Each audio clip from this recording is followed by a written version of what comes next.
Rick Munshine, and I was given the privilege and the honor of just saying a couple of words. It won't be long. Please continue eating, doing what you're doing. But again, I just want to first of all thank everybody. Thank you to the family for the honor to mention a few things about Uncle Marty. I knew Marty since I started umpiring back in the late 70s, and certainly have had a lot of fun with him. And I'm going to mention a few things in just a minute. Also want to thank all the veterans that are here, and thank you for your service.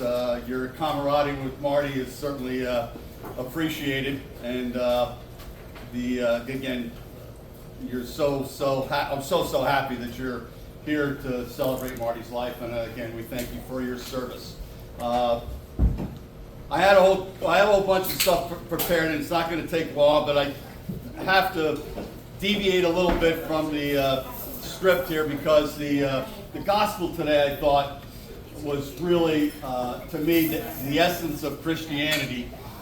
And the first time you talk to Marty, he probably doesn't strike you as, the first thing that doesn't come to mind is Christianity, let's put it that way. However, when you think about Marty's life, and you think about the words of today's gospel, that's Marty. Whether it be mentoring umpires like he did for me and countless others, whether he's working with Chuck France and Mary France and the Yankee fan club and all the volunteering and all the things that they do, especially with the Miracle League of Northampton County. He graciously served as Santa Claus, and Dolly, of course, served as Mrs. Claus at the Miracle League Christmas parties all the time. Marty was always doing something for others, and I truly believe that when it boiled down, what was in today's gospel is what Christianity is supposed to be, and Marty certainly was a good Christian and a good Catholic. His volunteering with the Legionnaires, his volunteering with the Memorial Day Parade here in Emmaus, again, that's Marty. Even though, again, the first thing I didn't think about when I met Marty was Christianity, but he is. He truly, truly is Christian. Now, getting on to the fun stuff. First of all, I am so pleased that he is going into the District 11 Hall of Fame, and that he actually found out before his passing away that he was going in, because I nominated Frank D'Angelo. I nominated Marty and Frank D'Angelo back in 2023. Frank went in the first year. They passed over Marty in the first 2 years and put him in this year, and thankfully, again, they were able to inform him, even though the induction's not till the fall, that they informed him that he will be a District 11 Hall of Fame member, because he needs to be. Talk a couple minutes about his football. I refereed a lot of games with Marty. We had a lot of fun. He had some quirks. He certainly was quirky. I remember we were up at Bangor on a Friday night. The lights went out. We had to come back Saturday afternoon. Well, Marty was notorious. When there was a measurement, he would pull out a golf tee, put the golf tee where the ball is in case the ball got moved. Well, he pulled out 2 golf tees, put one at one end of the football, one at the other end of the football. We left it there overnight. When we came back to work the game Saturday afternoon to finish it, we had perfect placement of the football because the 2 tees were still there. We also had a situation with Matt Seneca, who was a captain for Central Catholic. He's now the head coach at Easton. We brought him out for the coin toss. They won the toss. Marty asked Matt, what did you want to do? And he said, kick. What he really meant to say was he wanted to defer because it was very windy that night. But he kept saying kick. Marty asked him like 3 or 4 times, we're going to kick. Finally, he had to go over to Coach Morgan and say, hey, we tried to get him to change his mind. He didn't. So you're going to kick off both at the beginning of the first half and at the beginning of the second half. Also, worked a game with Tim Liberty, Coach Whitehead, who was the son of the legendary Lehigh coach, Whitehead.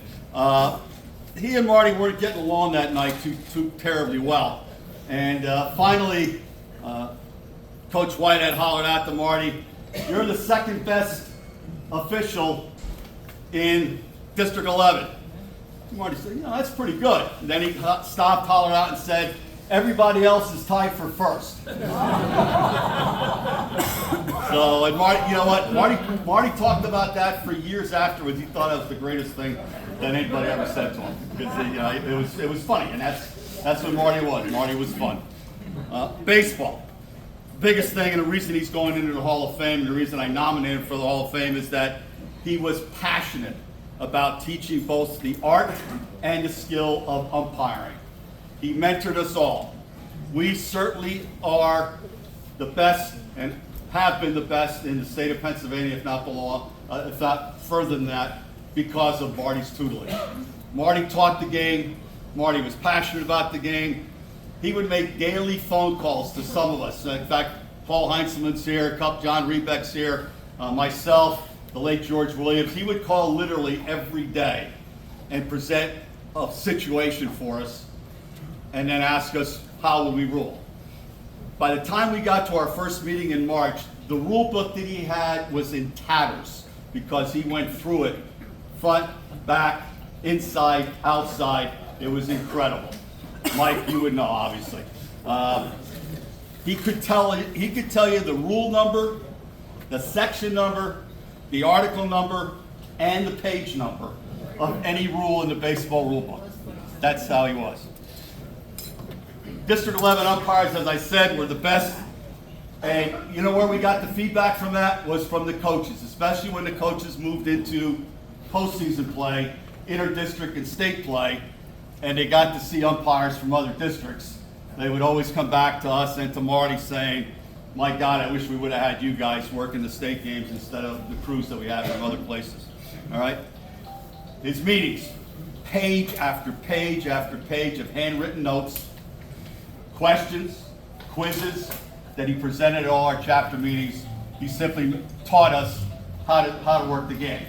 He also taught us how to present ourselves at games, as many of you know. And I don't think this is a negative comment. Marty had an ego. And, a lot of cases, the egos are negative. But in this case, Marty's ego was a positive because he presented himself as knowing the game of baseball, knowing that the coaches knew that they were going to get an honest effort and they were going to get the best of the best when Marty was working a game. And he used his ego as a positive influence on everybody around him. Couple little stories. Carpenter Cup, we used to work, Marty, myself, the late George Williams, the late Denton Lackintosh. Carpenter Cup would be played down at Veterans Stadium when we were working in the 90s.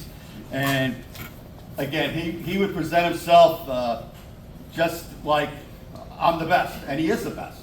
Well, we had a situation, a guy hit a triple in a gap. He was at third base, I think, and he's watching the runner around second base, and now I'm working the plate, and I hear him talk, here it comes! And what other umpire would do that, but that was Marty. And I think it was an out call at third, it was the right call, and we all just looked at him and laughed as we should. But the best situation we had was, I think it was Delaware County, but it doesn't really matter what team it was, but Greg Rose, who played for the Phillies, was the head coach of the team. And we had a game with them. Wouldn't you know it, it goes to bottom of ninth, the game is tied, bases are loaded. Greg Rose is the coach of the team on the field. Kid pitches inside, kid tries to get hit by the pitch. It doesn't hit him, but Marty, as loud as the whole Veterans Stadium could hear it, said, if that hits you, you're not getting first base, which was the right call. Well, next pitch comes in even further. It does hit him. It was legitimate. He gets first base. Game over. As we're going up the tunnel, Greg Rose is chasing Marty up into the umpire's room. Well, that's only half the story. Next year, we have him again. Marty's on the plate. We talk about before the game, say, Marty, don't say anything about last year, okay? So we get to home plate. Greg Gross comes out, the other manager comes out. Marty goes to Greg Gross, do you remember me? Greg Gross stares at him, glares at him. One word, yes. Fortunately, we had no problems in the game. The game went well and everything worked out well. But But we said to Marty, what the heck were you thinking? Why would you bring that up? But again, that's where maybe his ego might have got him in trouble. And I don't know. All right? Also, unfortunately, I was supposed to work the 2003 state championship game with Marty. That night happened to be my daughter's graduation from high school, so I had to turn it back, and I never got an opportunity to work the state championship with him. That would have been a dream of mine. Also, my son was a pretty good pitcher at Whitehall for a lot of years back in the mid-2000s, and Marty would show up for a game, and there'd be parents, other parents, and say, oh man, we got that old man. I said, you know what? I'd rather have that old man calling balls and strikes for my son than almost anybody else in the area, because his balls and strikes were consistent, and as a father of a pitcher, a fairly wide strike zone, which I liked also.